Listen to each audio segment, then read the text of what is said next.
You best start believing in podcasts. You're listening to one. Welcome back. We're Half a Clue movie review.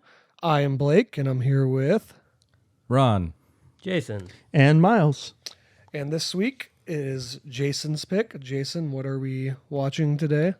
we are watching Gore Verbinski's directorial debut, Mouse Hunt. Is it his directorial debut? I didn't realize that. Yeah. his feature thing. Before then, he was doing music videos. Also, you guys get why I did that intro, right? Why? Yeah, Gore pirates. Verbinski joke. Who? You best start believing in ghost stories, Miss Swan. You're in one. Oh, dude, yeah, I love The Ring. I love Mouse Hunt. Yeah. So, Jason, why did we pick Mouse Hunt this week? Just because I wanted to watch it. It's a great movie. It is underrated, which Yes. is something we've been talking about recently. It has no business being as good as it is. No, it doesn't. We rediscovered this about a year ago. 2 years ago, almost 2 years ago to this date. We watched it on October 24th, 2022, I believe. Okay, cool. How do you know that? So specific. I was curious. It was right before I did Letterboxd, so I'll never know for sure. But I was curious when we watched it the other night. But I remembered I had sent a text out to someone saying I'm watching Mouse Hunt. And yeah, October 24th, 2022. You literally went and looked up the text that you sent out. You could just type in like a word and it'll pop up. So I just typed in Mouse Hunt. I guess, yeah. I sent a text saying, hey, I'm watching Mouse Hunt right now. It's funnier if you actually like went through all the hard work of It'd like be going funnier through if all I your didn't messages, even look it up scrolling and I through. just knew that. Yeah. I was like, oh, yes, October 22. You're like the Rain Man of dates that you watched movies. I kind of am, actually. Yeah, no, that is true. Blake does seem to have a crazy photographic memory when it comes to movies. Well, also, he Snapchats all the time. So, like, he will bring up a date where he saw this movie because he Snapchatted about it or yeah. something. You know, I don't even send Snapchats. I save them because I like that feature of the fact that it tells you when you did it. It's just like a really good archive for yourself. But Jason, tell the story about how we rediscovered Mouse Hunt. Well, we were very drunk, and we came home from the bars at like 2 a.m., and we're just like, we weren't ready to go to bed, but we really just wanted to watch something dumb. And we're like, we'll put on Mouse Hunt. I haven't seen that since we were kids, blah, blah, blah. And we ended up watching the whole fucking thing. It was incredible. We enjoyed the whole thing. And we thought we were going to watch like 30 minutes of this movie. It's hard to like know what you're going to get when you watch a film from your childhood, right? Definitely, Because like, in my mind, Mouse Hunt's like the same thing as like fucking Air Bud, or at least like in that time. Yeah, you know? before you rewatch it, absolutely, it's in the same space. I loved both those movies as a kid. Don't really love Air Bud now, but I fucking love Mouse Hunt. Mousetrap. What Mousetrap. you don't think that the plot of a dog who plays basketball and baseball and whatever other sport If it they've was got made him with playing, the same love and care as Yeah, this yeah, movie, that's the thing. Is like Mouse Hunt is just as ridiculous as Air Bud, like conceptually. Yeah. But Yeah. it's got some crazy good filmmaking and like dare I say a nearly perfect screenplay. It is so well written. It is very Airtight. funny. Yeah. Absurd, but like at the same time, it really kind of keeps its feet more often than it should. It's got like a very gothic appearance to it as well, Yeah, with like that moody lighting. Yeah. and it has that like timeless kind of aesthetic where it's like you're not really sure what time period it takes place in. Yeah, like all the cars, even the way that they dress is from like the 40s, maybe the 50s, and at the same time you see some stuff that's more modern, like quote unquote modern from like the 90s and everything else. yeah, and all the set dressing is just absolutely amazing. Like just when yeah. you go into the different sets that they have, because they've got like 6 or 7 different major sets, I would say, throughout the film. Mm-hmm. Yeah. And each one really feels distinct and handcrafted, and they put a lot of love and care into it. I know a lot of the stuff that was built in the String Factory was designed by Stan Winston Studios, a VFX wizard. Right before this, they had done Jurassic Park, so they had just broken like crazy new ground doing that film, and then they jumped to this. And they said a lot of them kind of liked it because they don't usually do comedies. Like most of the time, they're doing monsters and stuff. That's what they're most known for. So they actually had a lot of fun. But they did mention that they had some struggles, kind of like recreating a mouse. They're like, you would think that the T-Rex and everything would be tougher, but they're like, no, a mouse. Now they're fighting realistic standards where they're like everyone knows what a mouse looks like and usually what they act like. So having to recreate that is actually very difficult. And I will say about the CGI that they used in the film, because they did use a bit of CGI, and this is in the early days when most CGI ends up looking very goofy, but I didn't think that there was too much of a problem with that in this film. It felt like all the CGI was used very sparingly, and that when they did use it, they really tried as hard as they could to make it blend seamlessly into the environment. No, that's with the lighting too, right? Yeah. A lot of the dark lighting helps kind of hide the. Well, that's the CGI. thing is about this movie. There's so much care put into it. Yes, everyone tried really fucking hard at everything. I Like want to see it's, Gore Verbinski's Airbud. they could have easily just said, "Okay, we're just gonna pump this out, put it out." But like you could tell, everyone just gave so much of a shit for whatever reason, and I'm so happy that they did. Yeah, I think Gore Verbinski said one of the things I liked was him talking about making the mouse as real as possible. Like trying to going the extra mile. They had over 60 field mice that they used, and sometimes using real mice to do very specific tasks. They would go like an entire day of shooting without getting anything usable.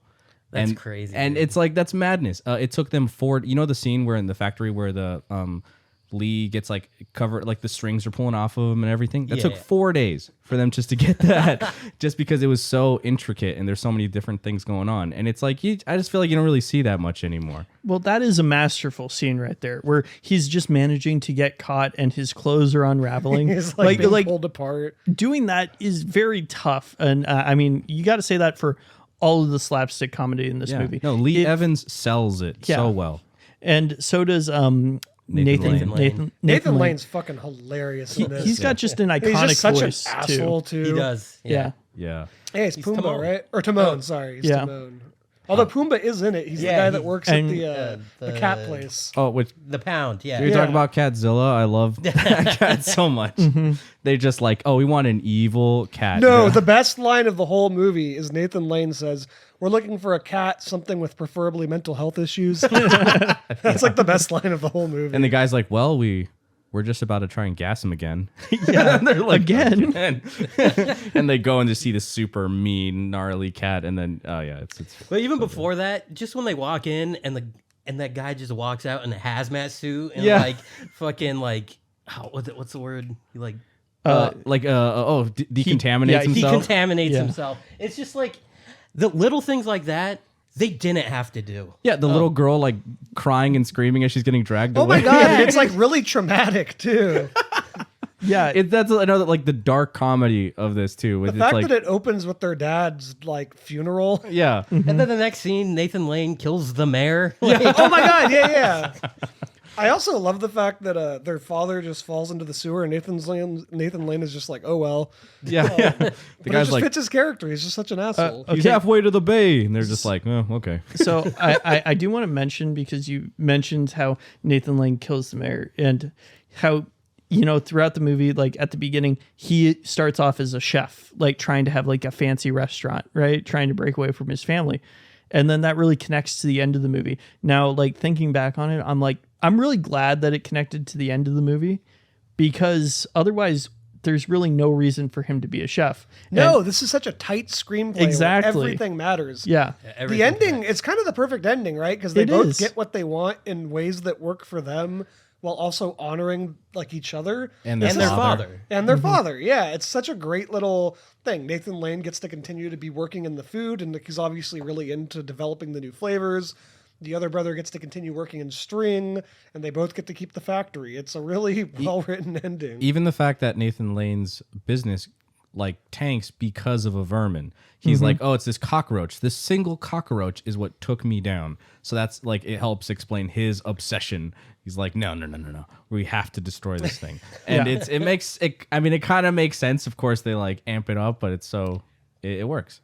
I like watching the obsession slowly grow, where they just have to get rid of this mouse. Yeah, And then- even during the fucking Auction? during the end sequence, if they just left the mouse alone there, Oh yeah, it would have been fine. they get everything they want, but they fucking couldn't. Yeah.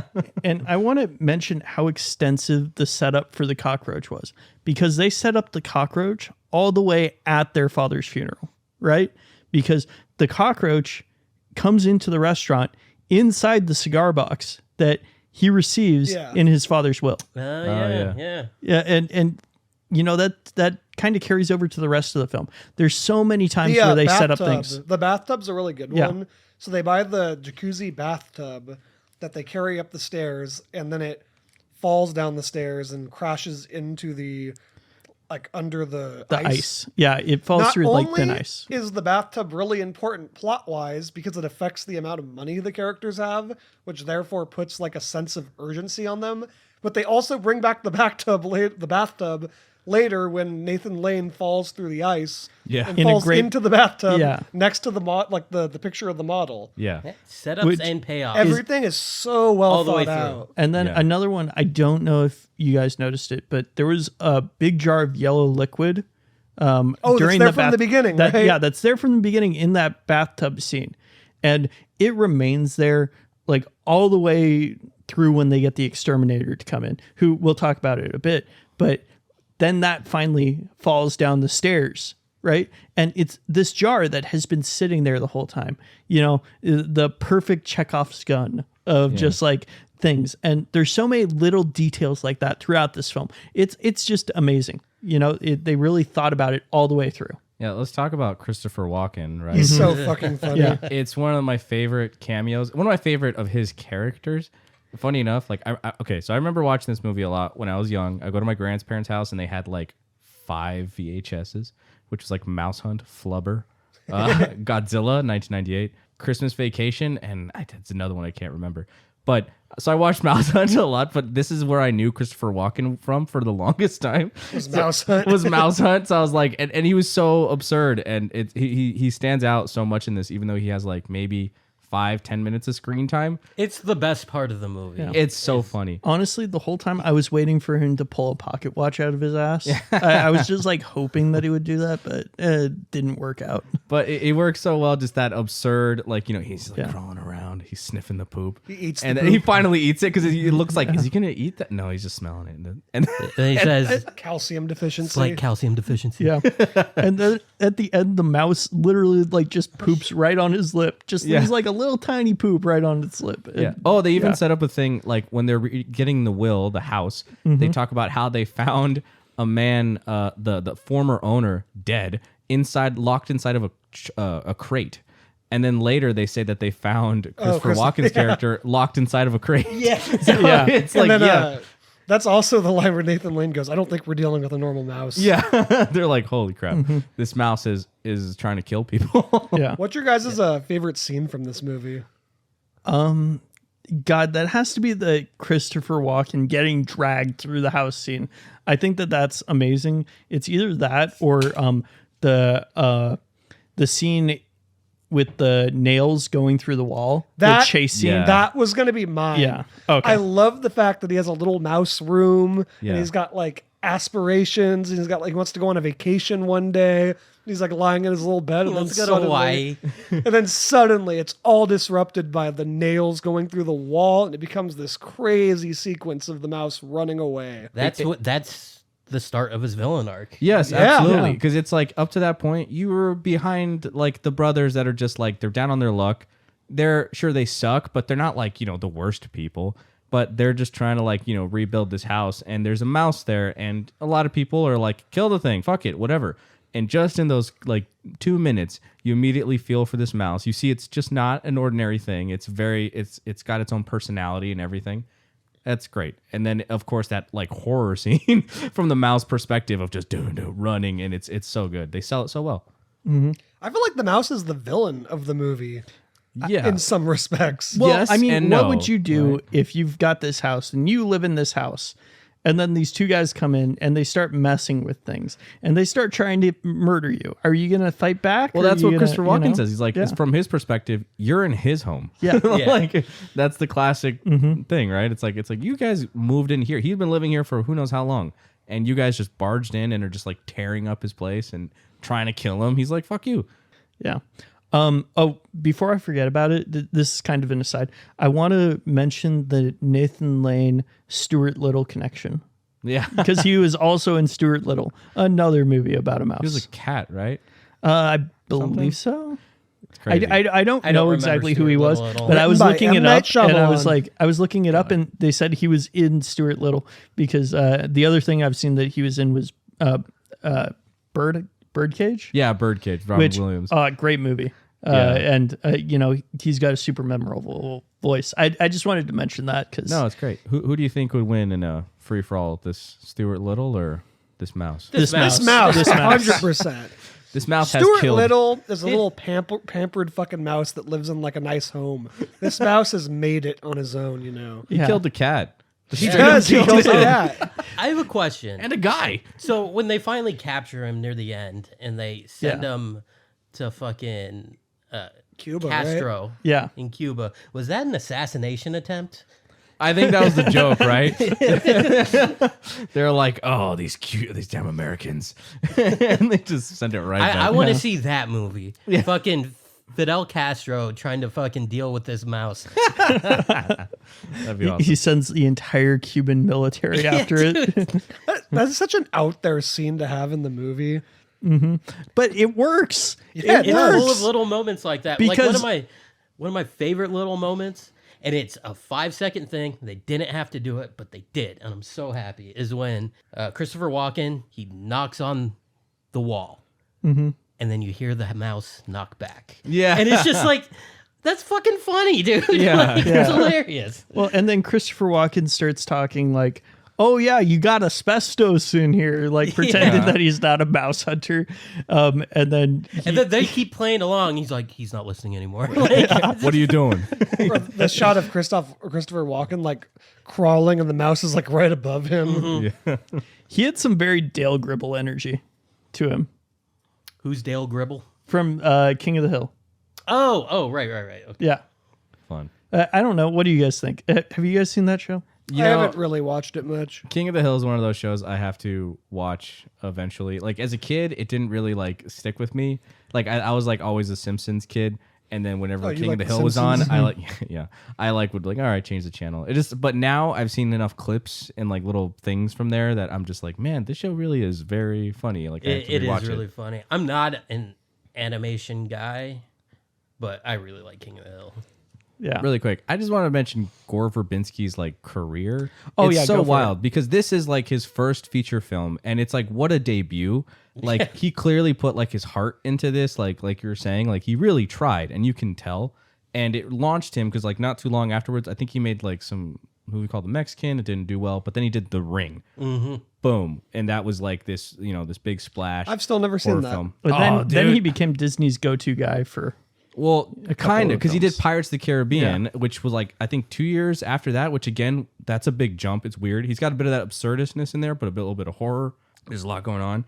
And then he jumps to Rango, which Rango is one of my favorite animated films ever made. I've also never seen that. It's gorgeous. It's also very funny, very tight, absurd, but like it's so good. Like that's one we have to watch someday. It is a very good movie. I haven't seen it since it first came out, but I remember it being surprisingly good for being like a animation film that was targeted at children.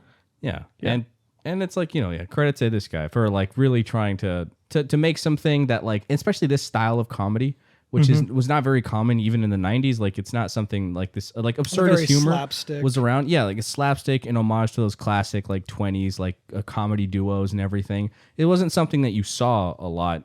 Like, I mean, it's like maybe Dumb and Dumber was probably the closest thing to it at that I time. was thinking Home Alone really felt like Yeah, some of the yeah, humor it's- in Home Alone was very similar. There's some of that too. Yeah. And I think that might also be why this movie didn't perform as well as it should have. Well- is because, you had 4 Home Alone movies leading up to this through the 90s, Yeah. right? I don't know. That's just a thought that I had. No. I think originally they were like really thinking of having Jim Carrey star in this, and I think that would have probably propelled this movie so much further because it was. I think it would have been a worse movie for it, though. Yes, I agree. I'm I don't happy think with the The, actors. the that they cast had. is perfect in Yeah. this. No, I totally agree. But like, it probably would have made it much more prominent, especially in the '90s. Jim Carrey was at his peak, but he was doing Truman Show during this of all things. So I think he was kind of like departing a bit and going more into drama, which good for you. Truman Show is fantastic as well. But I think this film worked out for the better because Nathan Lane and Lee Evans, crushed it. So funny. Oh, yeah. It's, They have it's great just one of those things chemistry. where the stars aligned for this movie. It just shouldn't have worked as well as it does. No. But because of everyone who is involved, it just fucking works. Try like just going up to someone that's never seen it and explaining the plot and then being, yeah, it's amazing. Yeah, and I did that last night. I was talking to my brother-in-law and I was trying to explain it to him like they're fighting this mouse and like he's just like, "Oh yeah, dude, cool." And it's just like, "No, you have to fucking watch it, man." This is actually cinematic perfection. Trust me. I do want to say I had never seen this movie before until you guys showed me it. See, I loved So- it as a kid. I absolutely Yeah, so did loved I. it as a kid. Yeah, I'm glad you showed it to me though. Like honestly, I was a little bit apprehensive. I was like, Mouse Hunt, they can't be serious that this is a good movie. And then I watched it and I was like, wait, no, yeah, it is. Like Even I from was like so the surprised. first 20 minutes, Yeah. you can tell too. the music too. Oh my god, dude, the mouse's theme. What is it? I can't remember, but it's so well like structured. It sounds like a piece of classical music that's just like lost. But I was like, no, this is an original score for this film. The mouse has his own little beautiful. theme, and it's amazing. And it works so well with like the little gags and everything. Like there's so many fun little gags here and there. Like the mousetrap scene, which apparently they set up like 100 something different like traps. I think it was 800. That's insane. Like, and all by hand, literally just like they had multiple takes, so they had to get it just right to set off all these traps practically, which is insane. That's amazing. I didn't realize they did that practically. I figured that they just did it and it was really good CGI. No, yeah. those are real mousetraps. Wow. It looks like this giant wall of chaos just heading Yeah, towards them. look, it's so good. I read a Letterboxd review that called this a Ari Aster film for children. I think it's more of a Safdie Brothers movie for children, though. Yeah, I could. Yeah, oh no, Because it's just pure chaos. Like every moment is just, oh my god, what's going to happen next? I don't know. especially that auction scene. It's just like, no, why The- can't you just get the out of your other- own way? The second best line of the movie is Nathan Lane turning to the auctioneer and going, "Whatever happens, just keep going." Yeah, Yeah, that auction scene, I would say that's probably the most cringy scene out of the entire movie. But On purpose, though. yeah, it's on purpose and it works. It's such a good climax to that movie. and I want to say, I'm glad that it's the only really cringy scene in the movie. What do you mean by cringy? Like, just like the feeling that you get in that scene, you're like, why are they being so stupid? But Why that's are on they purpose. being The idiots? whole movie builds up to that. I get that. No, I'm not saying that is a bad thing, Blake. What I'm saying is that if the rest of the movie had been just like that, I don't think I would have enjoyed this movie a lot. But the rest of the movie, really up until that point where that's the climax, it's fine for it to happen like that. The rest of the movie, it felt like they really got into these situations starting from a very solid base, and then they kind of just took it to 11 and kept on taking it further and further until they got into like the really bad slapstick situations. Yeah, it's kind of like it worked. It's kind of like they lose their minds over the course of the movie too, Yeah. right? Yeah. It's a movie about obsession almost in a way. Well, and the escalation throughout the movie of the slapstick that's happening Yeah, and dude. of their hunt is perfectly paced. Like it's completely, well, it might not be reasonable, but you could understand somebody escalating in the manner that Yeah, they if did. if they started Yeah. off with just like blowing a hole in the floor, Yeah. I'd be like, okay, whatever. Like this movie's just like The kind first of attempt. absurd for the sake of being absurd. Yeah. But it works so well because so much shit had happened. They start with up the until mousetrap. that point. Yeah, Yeah, it start with the starts with the standard- mousetrap and it standard just mousetrap. escalates from there. yeah. They're like one mousetrap. No. I love when Nathan Lane loses his shit and he starts like firing the gun. And then they hit the bug bomb, which they set up earlier. dude. Which Wow, is great. Yeah. Don't touch that. He's like, never touch that. It's so good. It's the big one.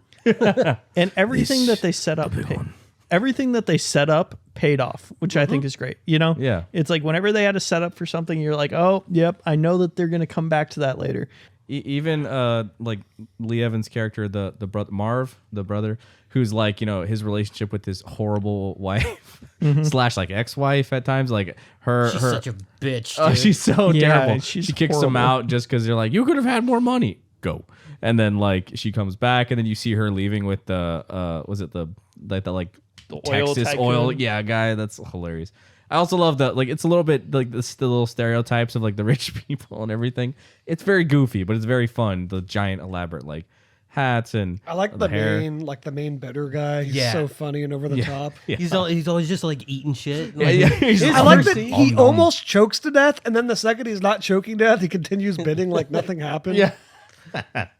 Yeah, and how many of those maraschino cherries did he eat? Like, he ate Like 15 maybe. like I can have one of those maybe, and then I'm done. I'm like, okay, that's enough sweetness for me. Well, the first scene he's in, like Yeah. someone just hands him like a cucumber and he just starts chomping on it. Like it's just so absurd. It's so fucking weird. It's great. You guys want to talk about movies from childhood in general, especially ones that still hold up? Yeah, we can. So obviously this one, it's hard to say what will and won't hold up, to be honest. No, You- that's the thing. You never know. you know what I really want to Never give a rewatch in terms of kids movies? James and the Giant Peach. Oh, dude. That Tim Burton? Who directed? No, it's not Tim Burton. It's I not don't think. him. I want to say he's like on the team somehow, or that might not be true. But it's like Somebody wanna it look that feels up? like it is. No. He definitely is part of it because Jack Skellington's like character is like he's like the little pirate captain when he like sinks to the bottom. That might have been an homage. I'm not sure, but I want to say he is involved in some way, at least like production wise. When I was a kid, the rhino in the sky used to scare the shit out of me in that Oh, yeah. movie. I'm not scared of you anymore. The Ronald in the sky. rhino will come and eat To our audio listeners, which is all of them, Ron looks just like a rhino. It's crazy. Yeah, it's a little disturbing. His horn's a little The first bit time I bigger, met him, though. I was like, "Oh fuck, Yeah. it's the villain from the James the Giant. James and the Giant Peach." Okay, so the reason why I had Tim Burton is because, well, one, it reminds me of Tim Burton, but it's directed by Henry Selick, who also directed Nightmare Before Christmas and Coraline.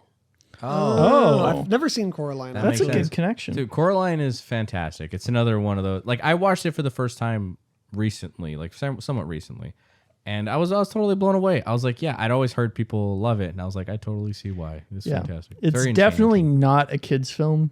I mean, it is, but it is. You know, it's Yeah. one of those like in that vein of like childhood classics that give you a bit of the heebie-jeebies, which is kind of like Mouse Hunt. Yeah. It's a little bit creepy at times, and that's great. Like the painting. You and definitely everything. see Gore Verbinski's like horror influence on it. Yeah, yeah. Like I said, it's got a very gothic atmosphere to and I it. love it. I love it. I love And it. Like very dark humor that you absolutely miss as a child. Yeah. Yeah. Oh, what was the one we watched the other week? Road to El Dorado. oh, dude. Yeah, we That's watched that an the other yeah, week. all-time And- childhood classic. And DreamWorks, that one isn't it? really held up. It is. Yeah. So is this. Yeah, this was like the second DreamWorks movie ever made, which Do you is know what the first insane. one was? Really? I didn't know that. It was on the tip of my tongue. What is it? No, I don't know. I'm asking Oh, you. I figured you would know. no, I did know, but I can't remember now. The first DreamWorks is one of those movies that like Oh. don't really matter.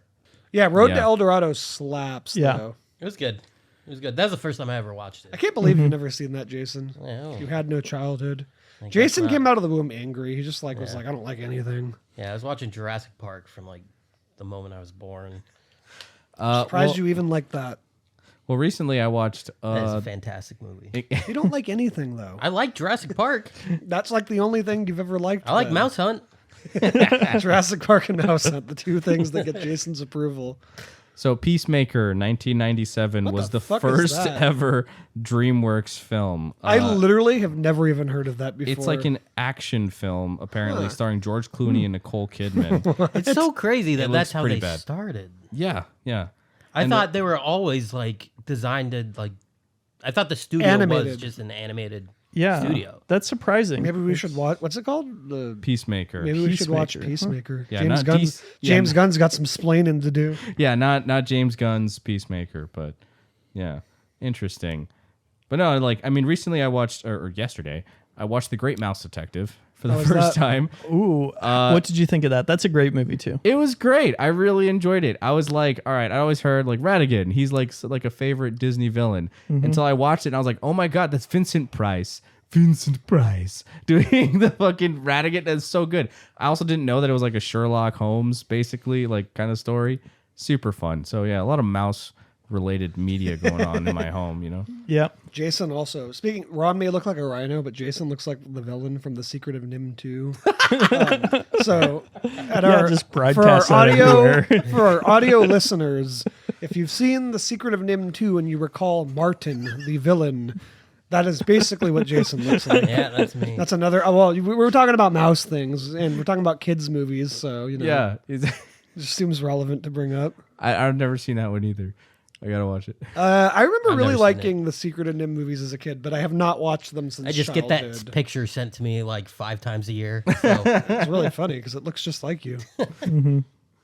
What about you, Jason? Any childhood movies that you've watched as an adult that held I've up? been trying to think, and maybe I'm just having a brain blockage, but Brain blockage. I mean, there are movies that I like. I used to watch The Goonies a lot as a kid, and that movie obviously holds up as an adult. That movie's fucking awesome. I don't love I'm that not a movie as Goonies much as fan. everyone else. Yeah. Dude, Goonies is awesome. Thank you, I'm Ron. sorry, I I'm not a don't- Goonies fan. It's a classic childhood okay. adventure film. It's Yeah, great. It's it's fine. Just Indiana Jones for kids. Yeah. It's fine, but I never need to see it again. I love I'm treasure gonna hunt. recommend it just so you fucking have to. I don't want. I don't want to watch the Goonies. Too hey, bad. hey, Jason, do the truffle shuffle. No. Okay, so sadly relevant. I think Goonies is like there's a sequel coming out or something. Was it Goonies? Like 40 years later or some shit like that, which is No. Don't do Two that. goon, disappointing. 2 knees. I know. It's like Sean Astin's just like an old man now. Josh Brolin. They can't be doing that. They might be. How can they read? Like, is it going to be a remake or a No, sequel? a continuation. Like they're just like 40 years later. What's up with the Goonies now? It's like they're all old men and old women. There's no reason to revisit these people. They're It's just going to be like Wild Hogs. yeah, yeah. It's like they're too old for this shit. No, Goonies is a classic. Man. I love it. It's such like a fun classic kind of Spielberg, like golden age of 80s action adventure, movie, and with the kids and everything. It's so much the inventiveness. Super fun movie. You guys are weird. I'm sorry, I just don't. Even as a kid, I remember watching it and going, "Eh." Well, you never liked anything as a kid. You say I don't like anything. You don't like the Goonies. Dude. I just, it's never going to. You know what it was? It's probably because by the time I watched it as a kid, I was already watching Indiana Jones. I So it I just would felt agree like a with that. down. Yeah. Maybe it just felt like a. You don't even downgrade. like Indiana Jones. No, I don't. No, like those I movies. didn't end Well, up I think- watching the Goonies until I was like 15. So I think the same thing happened with me. I was too old for it by the first time I watched it. I think it just that says more that you don't like those action treasure hunting genre movies. Because do you have an example of a film like that you do like? Either of you? Oh, you're talking to me too. You guys Either like of you. National Treasure. I loved National Treasure is a great movie. That is surprising. It is. I can't believe that I'm can like agreeing with fucking- Blake so much tonight. I don't know. By the time I saw the Goonies at 12 years old, and I was already watching like I said, Indiana Jones, Star Wars, and it just felt like a downgrade. And I was like, it's fine. All right, fair enough. But yeah, okay to be wrong. Jason did point out though that I also controversially don't really care for the Indiana Jones movies. That's fine. madness. Yeah, we're gonna have to put that on the list. They look they're very well made. All of my recommendations from here on out are just going to be movies Blake doesn't like. The third Indiana Jones movie is my favorite, Oh, personally. Last Crusade is Yeah. so good. It's Sean Connery, right? That's the Sean Connery one. yeah. I love Venice. Great trilogy. Oh, Venice. Yeah, I think that's also the one I've watched the most of, I think of so the movies. as well. Yeah. I think I've I- watched that one the most. And I love that they ended it on such a good note. They didn't end it. There's two more films. They ended it there, and it was just like, wow, There's there's two more really films. there's no reason Absolutely to continue. perfect. Yeah, Yeah. it was an ultimate trilogy of all time. My recommendation is going to be And the new one. it would be so nice to just be able to have a 4K set that is just the beautiful, beautiful trilogy that it is. Yeah. Without any other films in it. Yeah. That you have to get with the set. You pretend to not like snakes just because of that movie, Jason. That's not true. I You pretend don't to- like. They're scary. No, Snakes my- are scary. You I have pretend to not like snakes. My pet snake is named Indiana. Wait, Oh. you have a snake? Yeah, I have a snake. How do I not know this? You Yeah, got I it have a like a corn couple months snake. ago. Yeah, no, it was a year ago. A year ago already? Yeah, I've had it for a Jeez. year now. I did not know you had a pet snake. It's a corn snake. His name is Indiana. We call him Dr. Jones or Indiana, whatever. Did you name them after Indiana Jones? No, funnily enough. No, of course we Indiana did. Jones was named after the snake. Yeah. Duh. The dog. You Did you get like royalties for that, or Yes, every time someone mentions him, I get a quarter. So can we talk about the concept of a quote unquote underrated movie? I have a tendency to fucking hate when people are like, does anybody else think The Dark Knight is underrated? Well, But whenever people use the word underrated, it's always something like, no shit, Sherlock. Everybody's morons. heard about this fucking movie, or this movie has such a high acclaim. Mouse Hunt has like a really low score on IMDb, on Letterboxd, on Metacritic. It does not have the score that it deserves. So I thought you it didn't has like a numbers. 6.5. I don't. Has We a can get into that 6.5. discussion one day. Has a 6.5 on IMDb. that's legitimately underrated. That's It tragic. has a 53 Metascore. Fuck you, whoever rated it that way. I think even on Letterboxd it has a 3.2. And the weird Letterboxd thing is on the place you'd Letterboxd, expect this to do good on. yeah, and on Letterboxd, I was reading some of those reviews, and like there were 3-star reviews where they were like, "This movie was surprisingly good. I laughed a lot," and 3 Yeah. stars, and it's like, It's What? a movie that People are scared of the truth. exactly. They hated him because he spoke the truth. like, would you even consider it a cult classic? Because I feel like I never No. even No. hear anyone No, talk no one about talks. I looked it up on YouTube. I typed in like Mouse Hunt video essay, and there were like 2 videos. I'm like, how is no one talking about this I movie? kind of feel like it's one of those movies that everyone in our age bracket, like as millennials, most people in our age bracket will remember it and remember it fondly, but they haven't watched it since childhood. I don't know. I had never heard of it or seen it up until you guys told me about it. I feel so like it's most very people weird. I've Yeah. talked to around our age are like, oh yeah, Mouse Hunt. Well, Kyle didn't know, right? That's crazy. My sister didn't know because I brought it up to my sister. My brother-in-law didn't know about it. And like, I feel people like are missing out, man. I feel like I've talked to a lot of people that do remember it and remember it fondly, but they don't really know because they haven't watched it since they were kids. Yeah. And, you know, as a kid, your opinions are obviously going to be different, right? You're not going to pick up on everything. Unless you like Ron as a 6-year-old where you like interesting lighting choices. I find that to be No, as a kid, I was definitely in the camp of just like, this movie is funny and goofy. I like it. That was Yeah. pretty much all it took. Was that it was just I mean, funny. it's the same way you approach like Air Bud or Beethoven. Or, Yeah, exactly. You know, Yeah, although I'll stand for Beethoven, but not Air Bud. As a kid, I did not like Air Bud. I haven't seen Beethoven in a long time, but me don't- neither. I'm not sure it will be as good as does he play Mouse does Hunt. the dog play the piano or something? No, the dog is just called Beethoven. What's That's- the plot of that movie? I don't know. He's Okay, a big We've ass had this like conversation I know, before. but I He's don't a remember what big-ass, the like- plot is. mastiff or Saint something. Bernard. Saint Bernard that just terrorizes everything because he is so big. But So he it- doesn't play the piano. No. He just His runs name's around just and Beethoven. He Why just Why is runs his around. name Beethoven then? Why would the dog play piano? Oh, because a dog playing fucking volleyball is so much better. Right? basketball. is. Basketball. Because that's so much more ridiculous. It's, you know, It's the bait and switch. They got you into the movie thinking, "Oh, I'm going to watch a dog play piano," I've always and then you just see assumed the that dog that movie running was around. about a and- dog that plays piano. How fucking stupid that would be. Isn't it any stupider than a movie about 2 brothers trying to kill a mouse? Yes, I'll it say- is. No, I think that it would probably be at a similar level of stupid, but this one actually was able to pull it off. Oh yeah, no. Like we were saying, this movie could have very easily fallen into that trap of just being like kind of goofy, campy, but not in a good way, and just been like completely over the top. But this movie sells it. The mouse Sells plays the that- piano in this movie. It kind of does, yeah. With the, The mouse with and the cat. and the cat. Yeah, it's a classic gag. Like that has been done in Tom and Jerry. This felt No, like a it live turns- action Yeah, Tom it and Jerry. turns into Tom and Jerry for like 10 minutes. Like, I'll be honest. That's one thing I did wish that segment, like the cat, was around more, just so they could be more of those kind of gags. Because I liked it. I liked the idea of this cat just being like, "I'm gonna kill this man." But again, that's the very throwback, like classic premise. Actually, that is my singular complaint that, like, thinking through trying to be as nitpicky as possible that I could find about this movie is that they did not use the cat enough. Utilize that cat. No, they had the one visual gag about the cat breaking through the box and then he's meowing, chasing around the mouse for a while. And then after he like dies, it's like there was never even a cat. Yeah.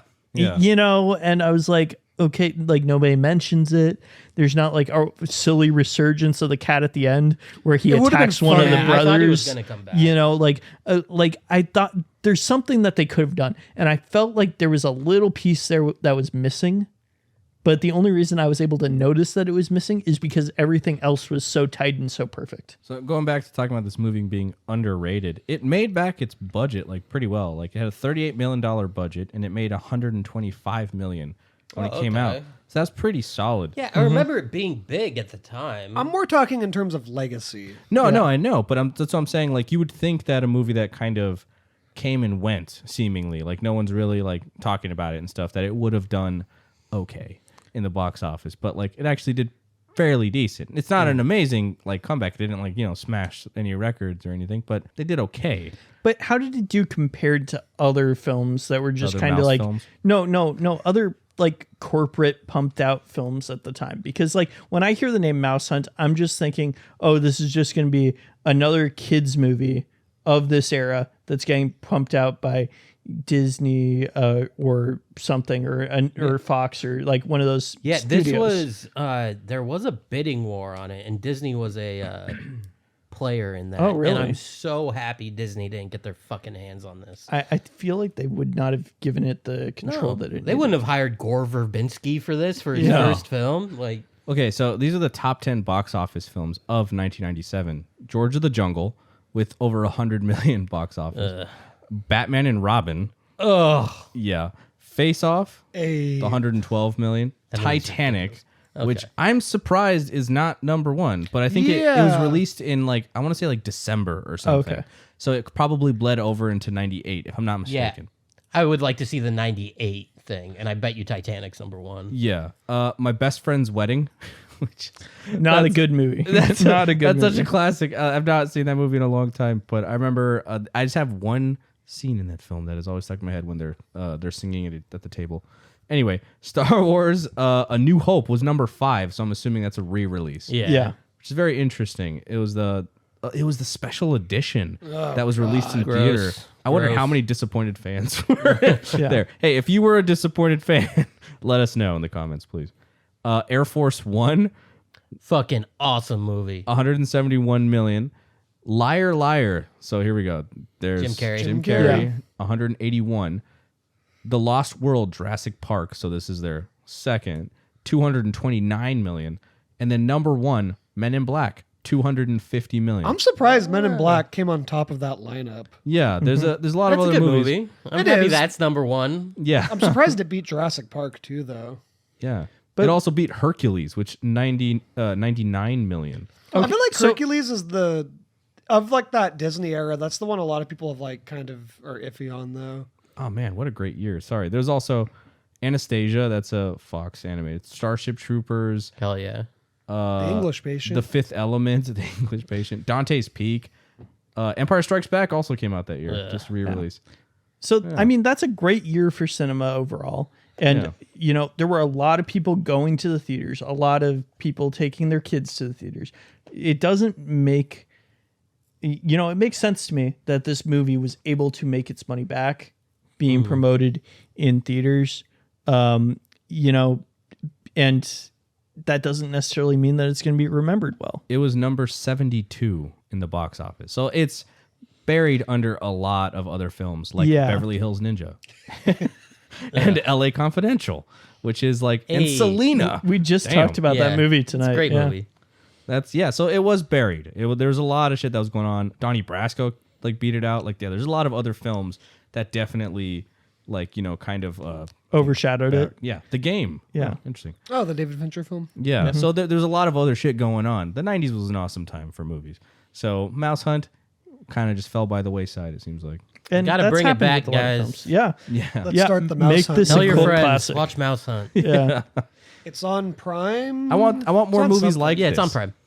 Also, if this is the future and you're the group that's re-releasing Mouse Hunt in like a 4K version, like we are giving you permission to put this in your on I like want the the special Criterion fucking DVD Mouse stuff. Hunt. Yeah. Yeah, let's get a fucking Mouse Hunt 4K. It looks like a wheel of cheese. Yeah. Like a steel box wheel of cheese. Don't get Miles started on steelbooks. But Oh. let's hold off. Okay. We can complain about them in a bit. I Okay. promise. Okay. Because I got some words. Does anybody else have anything they would very much like to say about Mouse Hunt? No. I like when the mouse eats an entire wheel of cheese. Yeah. Like a gigantic, it's Gouda too, so it's delicious probably.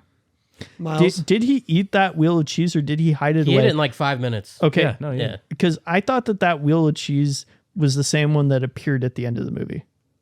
Is there Remember the wheel of cheese in the string Do factory? you think he saved it? He saved the cheese. No. Somehow got it to the string I don't factory. think that's what they, happened. they show the wax is like Okay. yeah, it's all hollowed out. Yeah. That would be funny though if Yeah. he did save it and like rolled it over to the factory. The mouse is But sipping no, he some ate cognac. that cheese. He ate all of it. If there's nothing more, do you guys want to talk about what we've been watching? Yeah. Miles, would you like to start us off? So, unfortunately, I was going to watch Robot Dreams last night, but I did not get around to it because it just got too late. So I'm going to watch that at a point in the future. So I have not really watched anything new this week. So I've just been rewatching Burn Notice still. Yeah. Jason? I'm still pushing through Daredevil. Almost done with that. Season 3 is much better than I remember. But I've talked enough about that. I've also been watching Star Trek Deep Space Nine. We were talking about Star Trek last week. Made me want to watch it again. In Deep Space Nine, everyone talks about The Next Generation, which is a fantastic show. But if you ever want to watch a new Star Trek show, Deep Space Nine. That's underrated in the Star Trek universe, bringing it back. Think it's really underrated or No, it's like people fucking. I feel love like that show. everyone that I know that's super into Star Trek circle jerks the fuck out of Deep Space Nine. Yeah. For good reason. It's the It's- best show. It is the best. I haven't gotten to it it's- yet. It's I thought that was it's a fucking movie. great. No, Oh. That sounds like a great title 7 for a seasons. movie. Is it 7 seasons?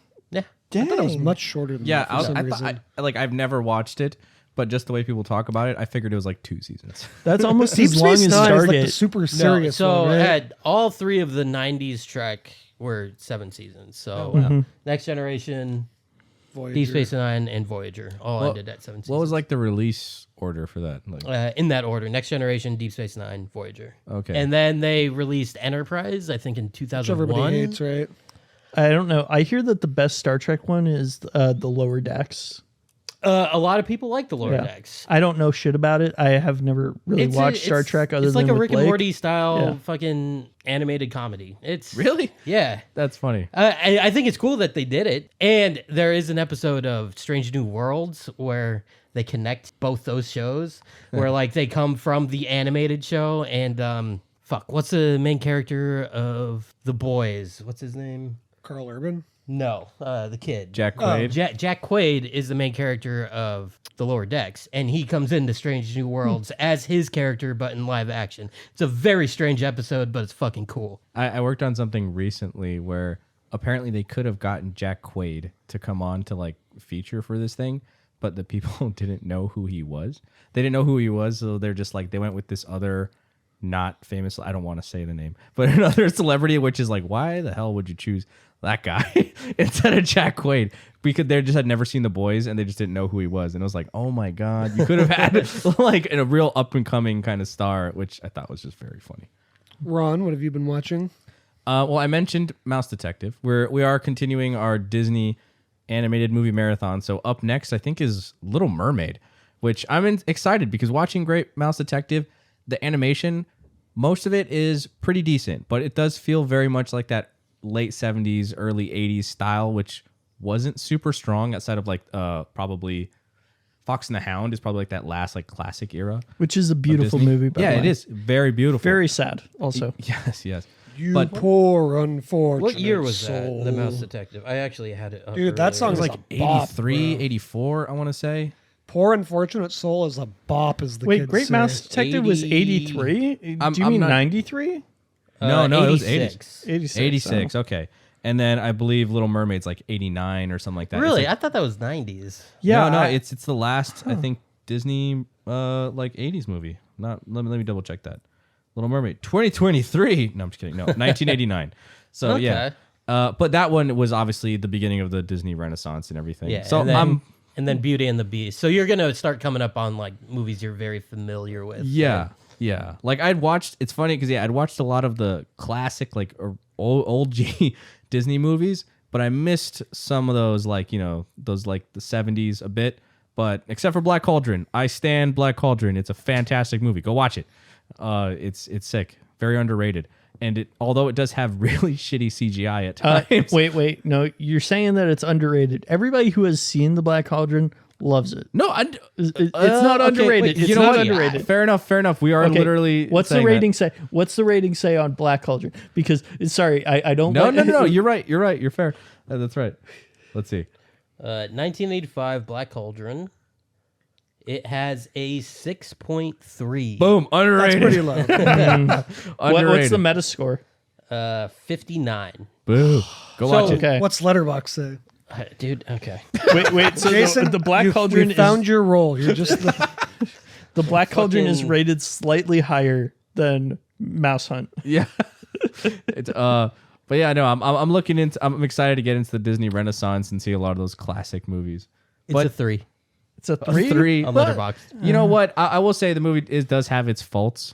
you're starting to fold under all this pressure. No. But I will say that House of Cards it is falling. Definitely. They were very experimental with their animation style in it. And part of it was because apparently the guy who was the director and everything, he saw what they were doing with the Great Mouse Detective, and he was like, I want to use some of that, but he didn't have as much time or like maybe money and stuff because like famously, I think it was Katzenberg wanted to like axe this movie like right out the gate because it was very dark and very like like there's a lot of like some even gruesome elements to it because it's all about like raising this army of the dead.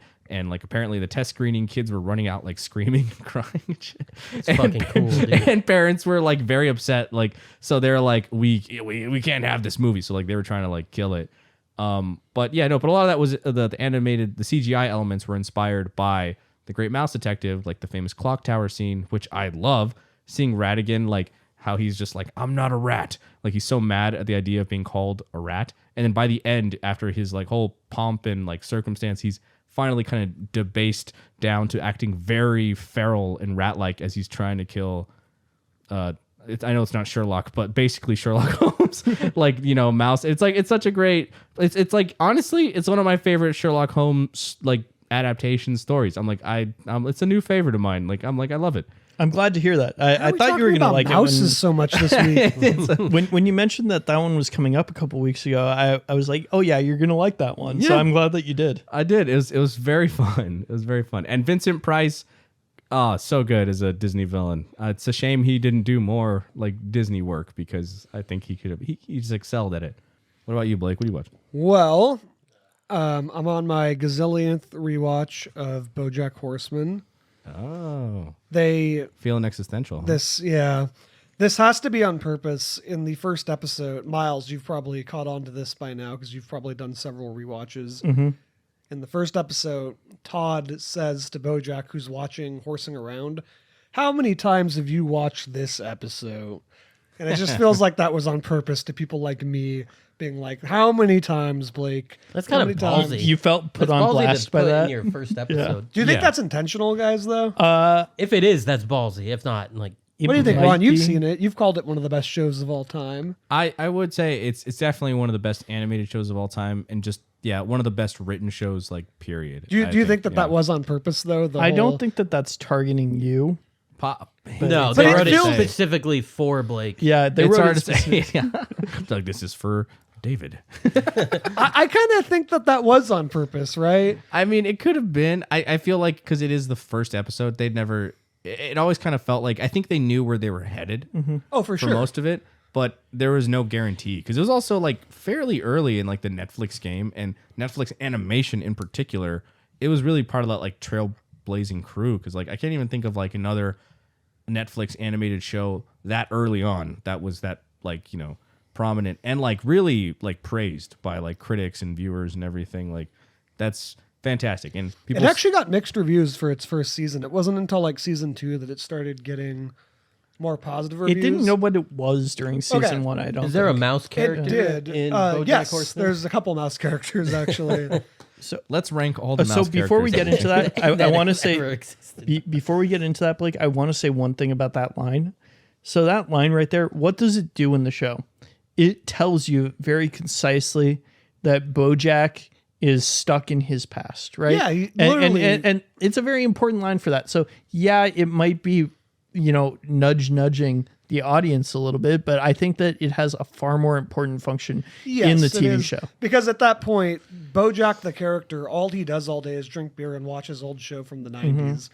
I was gonna, on your point though, BoJack Horseman, I love that show. I think it's perfect. It's one of my favorite shows of all time. I don't think it finds its voice until like episode 6 of season 1. I can first- see that, yeah. The pilot episode in particular is very like it's got like the pilot episode in particular has no idea what it's going for. I think it really picks up in episode 2, and then by the time you're at the halfway point, you're like, oh no, this is incredible. Yeah, well, it's got such a big cast of characters. Let's look at the character, because we were talking about this before, giving character development to characters in these TV shows. So who are the main characters that they have to develop? They have to do BoJack, they have to do Princess Carolyn, they have to do Diane, they have to do Mr. Peanut Butter, they have to do Todd. In season 1, that's yeah, pretty in much season it. 1. Yeah, so that's 6 people right there, 5 or 6 people, that they all have to develop those. So if you're really looking at it, if you're trying to develop, hey, who are these people? Why are they important to the show? Yeah, that takes about 4 episodes, I would say. So when you're getting to the 5th and the 6th episode, that's when you really start hitting the meat of the show. I just think I just don't think they had gotten it to a science yet. Oh, I mean, No, it's yeah. hard to get it to a science, you It's know? like any good television series, they kind of they find more what they're it's like having that end goal is very important, but you like discover the characters more as you like move forward and you develop them and everything. And I think that's like a great example of showing that, like, where they eventually figure out like what Princess Carolyn's deal really is, Diane, and even Mr. Peanut Butter, who I thought was just going to be kind of like a dumb gag character. Same with Todd, and then he turns into like some of my favorite characters. That's kind of the easily. genius of it, though, right? Yeah, is that definitely. they feel Todd and Mr. Peanut Butter feel so one-dimensional, and then we really explore them, and they're not at all. Mr. Peanut Butter, in particular, I love the slow deep dive into him and his psyche Doggy, throughout doggy, that what show. now? Doggy, doggy, what now? Remember when Diane goes, person, what now? I fucking love BoJack Horseman. If you haven't seen that, give it a watch. It's Yeah. like one of the greatest things ever made. Mr. Peanut Butter is like one of the only genuinely like good and kind people in But that the show and gets throughout into it. He's not necessarily... But, yeah, like, he does have some. He's deep got faults. darkness, but everybody does. But Yeah. at the same That's the time, show. it's like he genuinely tries to make people happy, and he Yeah. genuinely tries to care about people. Whereas other people in the show, they're really more self-absorbed and about themselves. Yeah, you can say that about Todd too, because he's also very caring and giving to other people Well, as well. I think that's why Todd and Mr. Peanut Butter get along, but they work horribly together because they're both like about, just like making other people happy. So when they're trying to make each other happy, it just keeps on bouncing back and forth, and it creates like all these weird What's the things. spaghetti strainer like hat thing or something All like right, that? you're talking about the season 3 finale, I think. Throughout the entire season, Mr. Peanut Butter's buying spaghetti strainers for some reason. Yeah. And I don't remember why. There is a reason why. Yeah. And it's a recurring joke throughout the whole season. Like, I remember it's one of my favorite jokes of the whole series. He's trying to hide them because he's like, if Diane gets here and gets and sees this and gets really mad, it's going to lead to an argument. And I think we're about 6 arguments away from having a divorce, and I really don't want that to happen. And then at the end of the season, for some reason, a bunch of spaghetti washes up on the shore, and he saves like in the ocean. And, Yeah. and he manages to not only have the spaghetti strainers, but a fleet of cabs driven by by Todd's whales. company. By Todd's company. By literal whale people. Yeah. So that they're able to go clean up all the spaghetti that's in the ocean. So And then he dumb. runs for mayor based on that. And I believe that the spaghetti thing was actually caused by Mr. Peanut Butter also. I think it was caused by. It was caused by, it was either BoJack or Mr. I Peanut think Butter. it was caused by BoJack. I don't remember. It's Yeah. been a while. It had something to do with the restaurant and a shipment of spaghetti that got hit, like, was coming across the ocean. Doesn't BoJack buy he buys that restaurant at some Oh point? yeah, and the mirror. Yeah. So no, what happened is It's the Secretariat advertisement. yeah, which is just the mirror, but Yeah. it's on a big balloon, so it's shining down onto the ocean and cooks the spaghetti. Yeah, there you go. Yeah, Jason, you have to watch this show eventually. No, No, you it's- know why I'm not watching this show? Because for the first 2 years of our friendship, it was this constantly. All you did was talk about the show. I've seen every important scene in the show because you've showed it to me on YouTube. I can't watch the show. I can't do it. You can. That's fine. You've ruined it. I think you would have enjoy ruined it. the show. I think you would enjoy it, Jason. I'm sure I would. Yeah, But- Jason and- will watch it in like 15 years, like after, Yeah, but- after we stop talking about it for like 5 years. It's a great show. Same thing. I mean, I did watch Dexter, or at least part of it, for this podcast. But same shit with Dexter, man.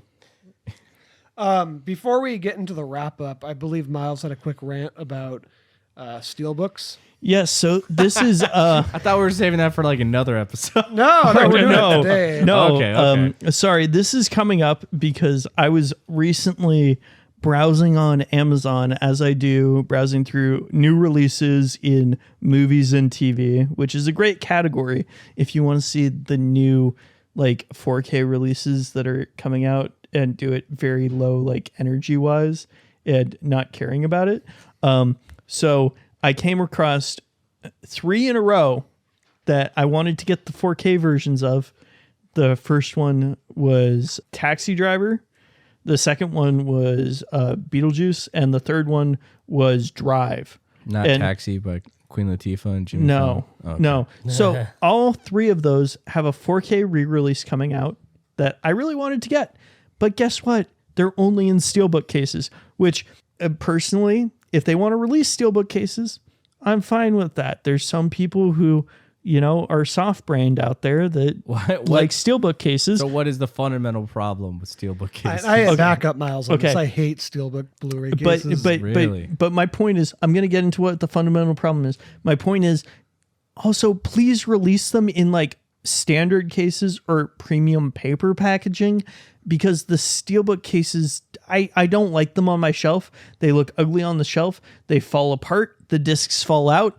They're very susceptible to damage. Wait, how do they fall apart? They're made of steel. yeah, you assume that they'd be stronger. Okay, no, they're steel books, but they're made out of like cheap aluminum. I think half of them are made out of fucking magnesium, man. That is true. Cheap, thin, I mean- like metal. I don't own a lot of media, like Yeah. physical media, but you're right. Like if you drop something on it, it's fucked. If you bend it the wrong way, it's just fucked forever. Yeah, if you drop something, or if you drop a regular 4K case, you can throw it across the room, and half the time the disc won't be damaged, and the only thing you got to do is replace the freaking package. And you can do that because you can pull the little paper slip out, put it into a new 4K case, and it works I also fine. want to bitch about Yeah. steelbooks. I'm also big on physical media. I love Blu-rays. And part of the fun of Blu-rays is that they all come in weird shapes and sizes. I love the fact that my Midsummer Blu-ray is like fucking 8 feet long and giant. I like the fact that the 1-car-Y Criterion is enormous. I like that I have director box sets that don't fit in. But steelbooks, they're so fucking ugly on your shelf. They're such pieces of shit, dude.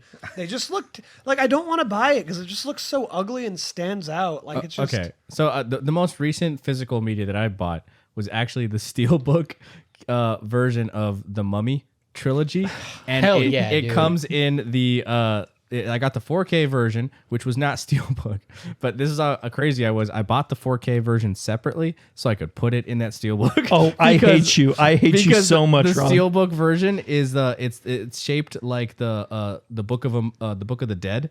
So it looks fucking sick, dude. I love that thing. And especially because it's the Book of the Dead, which is like, Okay, but That's awesome. But okay, hey, but wouldn't it have been better if it was like paper or cardboard? no, I love that Like, it's steel. I love that it's Really? solid. It stands out, and it's one of my display ones. I put it up like so you can see it because I think it But looks does awesome. it actually feel heavy duty, or does it just feel like? I mean, I don't really thin need it to and- be heavy duty. I'm not like tossing my deep Blu-rays around. Need it to be triple reinforced. Yeah, I'm not like chucking them across the room. They stay on the shelf, and that's pretty much it. I just slowly pull them out. What if someone guess. breaks into your house and throws all of your Blu-rays on the floor? Thought about that, Ron? It has happened before, but it's it is what it is. I'll take that risk.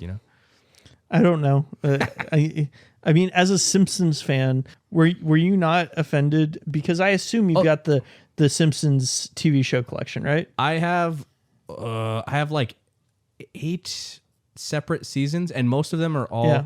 So like a shaped quarter of the seasons. Yeah. yeah. They're shaped it's correctly shrinking every day. in a nice box, right? Yeah, they're just like regular shapes. Yeah. But the ones that were the people heads, Yeah, no, that shit's dumb. right? I'll say. But also, that's those are what the I bad think. seasons anyway. That's what I think of steelbooks, right? They're flimsy and they fall apart. And maybe steelbooks have gotten better. I don't think that they have. But the last time I bought a steelbook, it was the cheapest piece of crap I've ever seen.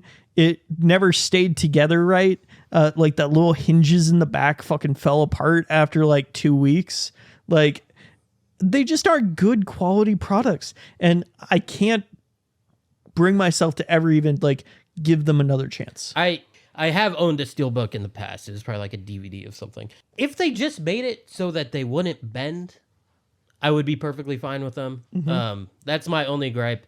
I don't think they look bad. I don't have They that look same awful. like.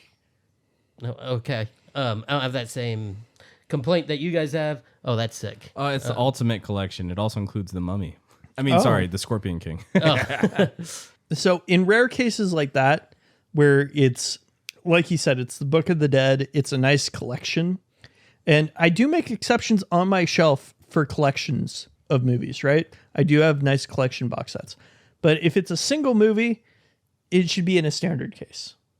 Okay. Honestly, at this point, it's the market for people who collect physical media is small enough that you kind of got to listen to every single one of them about like, hey, we want to be able to buy just the regular 4K version, because how many other people are out there like me who do not want to have steelbooks in their collection? Don't listen to anybody about anything. Yeah. We're really starting a revolution. all I'm saying is I want the option. I really want the option. And if you're taking away the option from me to get a steelbook or to not have a steelbook, that pisses me off. I'm so sorry you're going through this, Miles. It's a real tragedy. I'm sorry I'm going through it too. Sorry It's for okay. ranting so long, but okay. it's yeah. All right, let's get into the wrap up. ratings. Miles, what did you think of Mouse Hunt rating? Oh, I thought it was great. I'm gonna Okay, real quick. What if it came in a steelbook? if it came in Did you buy it? honestly, I thought it was a great movie. It is not a movie I would buy. Why not? I don't know. It doesn't have the feeling of a movie I would buy necessarily. What's that even mean? What's a movie you would buy? I don't know how to If explain you like it. a movie, you buy it. Not always. Is that not the logic? And not always. I really like this movie, but it's not necessarily one I would purchase. So you would not put it on the shelf? I would not put it on the shelf. That's really weird to say. I didn't even think about this until right now. This is why our rating system was stupid. But anyway, continue. No, because I would give this 4.5 stars or 27 bags of popcorn. That's how ratings should be done. They should be meaningless. But I thought it was a good movie. Like we said earlier, it's pretty much a perfect screenplay. But Yes. it's not it's outside of the genres that I like. I'm not big on the slapstick comedy stuff. Yeah, but So, that's why I'm not big on slapstick either. Yeah, but that's why I wouldn't buy it for my shelf. It's not going to be one that I go back and I'm like, oh, I want to rewatch this again. Maybe one day I'll have kids and I'll show it to them. But that's far down the road. Yeah, it's like, what, 3 months? 3 months? Oh, I didn't know she was that pregnant. I'll say that, like, it's again, I don't want to do the ratings, but I will say, like, I enjoyed it. If you're somebody who wants to watch like a dark comedy, even if it's just like slapstick, you like Nathan Lane, give it a watch. Even just for Christopher Walken's cameo, it's worth it. It's funny. You can watch it with with family. You can watch it with friends. Really, it's one of those movies where people It's are fun like, for all ages. yeah, it's fun for all, but it really is. It really is an all It's a ages fun movie. It yeah. really is. Like, just go watch it and bring your family and anybody else. It's a good time. Yeah, if somebody tells you to watch Mouse Hunt with them, watch Mouse Hunt with them. Yeah. Or tell someone else to watch it with you. It's a little bit easier to recommend than Leon the Professional. Yeah. Or Old Boy. Yeah. Yeah, exactly. I think this is our easiest to recommend one so far. Yeah. Yeah. Yeah, It's easily. least miserable. Yeah. Yeah. Yeah, I mean, I would agree with everything Rod just said. It's just a fun movie, and they really don't make them like this anymore. Like, just They don't. so much. Like, a lot of people make movies that they're very passionate about, and they oftentimes are not as absurd or as goofy or just as fun. This is just a fun movie that you could sit down and watch. I can't wait to watch this with my niece and nephew. They're going to love it. And like, I can't wait to watch it with more friends who haven't seen it, or like, I could watch it with my mom. It's just a movie you could put on for anyone, and I think they'll have a good time. So yeah, I don't know. Fuck ratings. Let's be done with those. I recommend it. Watch it. Enjoy it. Well, leave something for someone else to say, Jason. Yeah, it's a great fucking movie. We watched it 2 years ago on October, 22nd? October 22nd, 2022. October 24th, dummy. 24th. October 24th, 2022. And I was blown away by it, and I still am. It really does hold up. It's fucking great. 4 out of 10, because I still do ratings, even though I despise them. 4 out of 10? Or sorry, 4 out of 5. 4 out of 5. If I was going to do ratings, 4 out of 5. I'd put it in the museum. Okay. But I'm not doing a rating. So. Why? Just do Okay. a rating. Put Just it in do the a damn rating. museum. And we would love to invite you to watch further movies with us. We're going to, from now on, kind of give you a heads up so that way you can watch it and we can all discuss it together like a fucking book club. So I believe it is Miles' turn next week. And also, I'd like to point out, it's my favorite time of the year. Spooky season is officially starting. My which means- least favorite time of the which year. is Miles' least favorite time of the year, and we're going to be talking horror for all of October. I'm so excited. Me Yeah. too. Yeah. Miles, So, what are you going to pick? our first movie of October is going to be Say anything. I'm kidding. what? Is going to be Freddy versus Jason. Oh, I'm so excited. Fantastic. Dude. Yeah. Fucking great movie. First Freddy movie, first Jason movie I ever saw. Yeah. Maybe I should say this for save this for the episode, but it's another one of those movies that's just absurd, but they put a lot of fucking effort into that movie, and it's a lot of fun. It's been a long time since I've watched it, so I've never seen it. I'm very really okay. Very excited. 'Cause Cool, I cool. love, I don't really care about the Friday the 13th movies, but I fucking Yeah. love the Nightmare on Elm Street movies. It's one that it's definitely one to see if it'll hold up. I think that's fun. Like it was very fun when I remember watching it back then. I watched it in the theater and it was hilarious. So like, I'm excited. And then also make sure that you follow the link in the description for our Instagram page. We will be posting there the upcoming movie that we're going to be watching beforehand so that you have time to watch it before the episode. Thank you yeah. so much for tuning in. Good night, sweet prince. You all have beautiful dreams, and we will join you for spooky season next week. Woo! Bye. Bye. Bye.